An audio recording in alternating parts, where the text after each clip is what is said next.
At 6 a.m., the phone rang.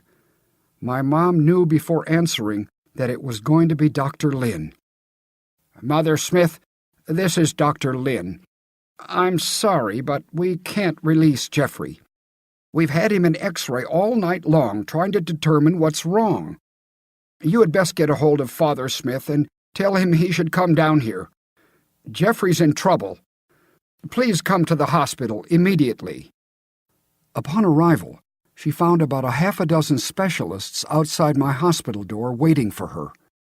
They encircled her, and one of them said, "Mrs. Smith, we want you to go into Jeff's room. Smile and act as if everything is all right. He's quitting the fight. Everything in him is starting to shut down. He's not responding. He's just staring at his drainage catheter." Mom put on her best face, marched into my room, and tried to get me going. "Look at me, Jeff," she urged. I just kept looking at the catheter. I wouldn't acknowledge her presence at all. She became frightened, but didn't want to let me know how frightened she was. After failing repeatedly to get me to communicate with her, she began to say silent prayers, beseeching God. While in prayer for many minutes, she suddenly noticed a peaceful, joyful smile come upon my face. "Jeff, what are you smiling about?"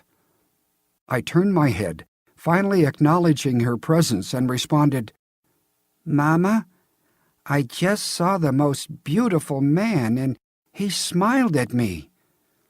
Not expecting such a response from a 7-year-old, my mom was trying to analyze what I had said.